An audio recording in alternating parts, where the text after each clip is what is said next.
In the end, all we are is our story. What is your story, and what do you want it to say about your life? I'm Ann C.K. Nickel, a living, walking miracle who is on a mission to transform 1 million lives, one story at a time. Help me reach my big, audacious goal by joining me each week as we discuss all things story. Welcome to the Story Shepherd Podcast. Hello, everyone. It's a new, beautiful day. This is Ann C.K. Nickel, the Story Shepherd, living life on the upside and sending blessings to you all for a wonderful new week full of possibilities. Your story matters, and your dreams are part of your story. They were given to you for a reason, and you should go after them. Yet some people don't. There are many reasons why, like fear of failure, believing there isn't time, or surrounding themselves with negative people. I believe one of the saddest reasons is comparison syndrome. We compare ourselves to others, especially on social media. We look at their perfect pictures, read their sensational stories, see them living the dream, and then we start to feel like our lives and our dreams aren't good enough. We forget that we are only seeing a part of their lives, the part they want us to see. Comparison crushes our confidence, and we forget that we are capable of doing great things. And this sadly hinders our goals and our plans.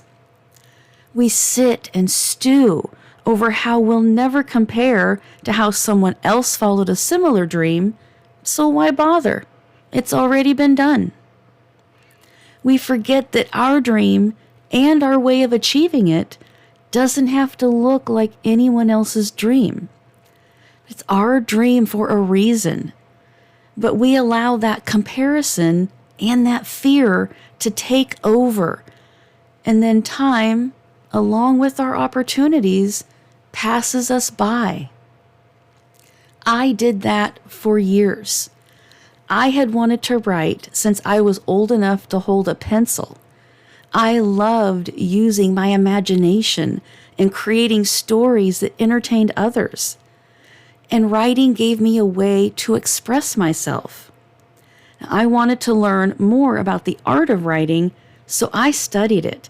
I took classes, joined writers' groups, and I attended conferences.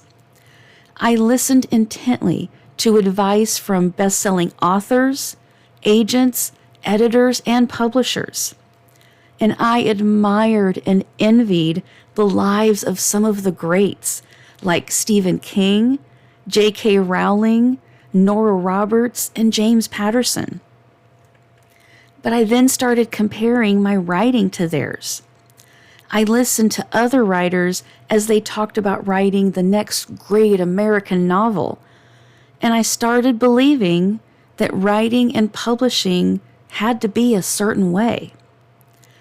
I forgot to do something very important.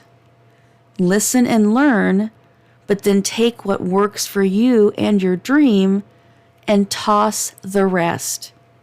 You are unique and therefore don't have to be like everyone else.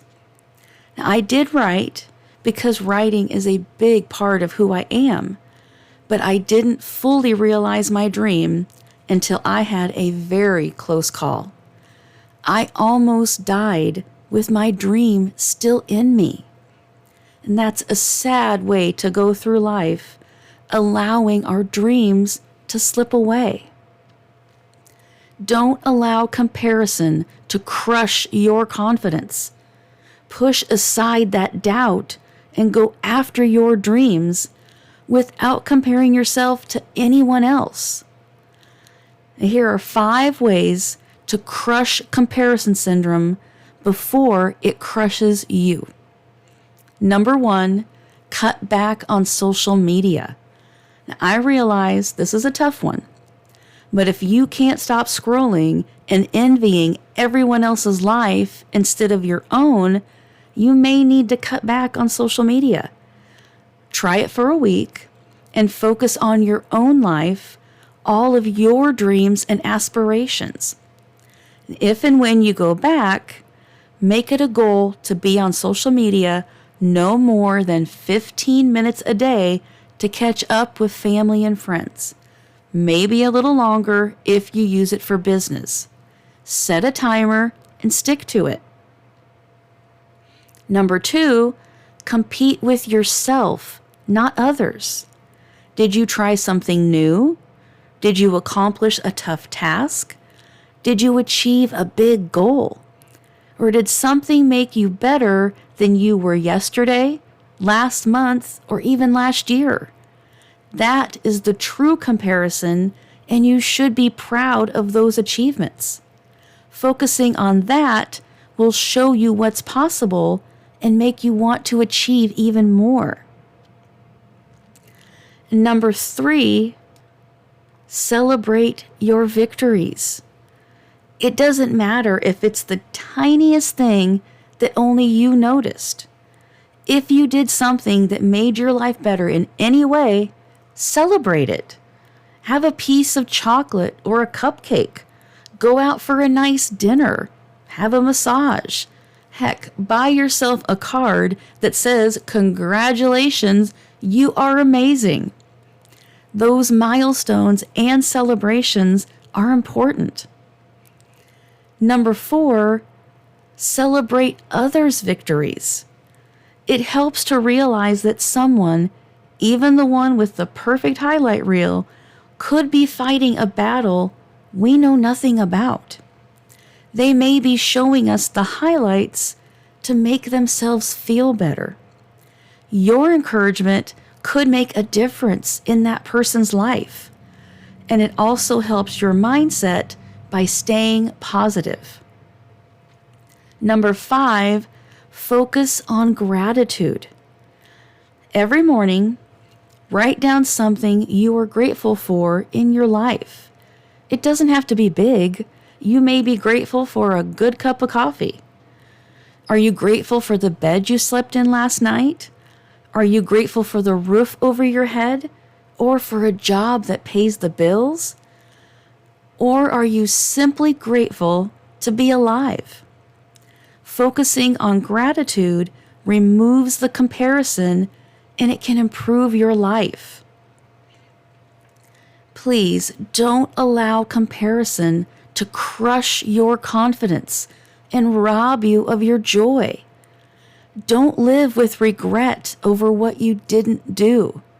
You are an amazing person, and you deserve so much more. And remember, if you are still here, it's not too late to start. Don't let the comparison and the fear of feeling behind stop you. I wrote a poem that I hope will inspire you called "Never Count Me Out." Here it is. I may have been behind the others and took some time to start. I tripped and stumbled along the way as my life was torn apart. I may have trudged along at the bottom with the world holding me down. I believed the slander of the enemy and fell and lost my crown. I fought with light through the darkness and triumphed over the doubt. I am rising from the dust and ashes, so never count me out. Repeat that last line to yourself. Never count me out. Blaze your own trail, go after your dreams, and write a beautiful life story movie. You are worthy of that. Your dreams matter. Your story matters. Thank you for joining me today on the Story Shepherd podcast. Keep creating your epic life story movie, and please join me next time as we continue transforming lives one story at a time.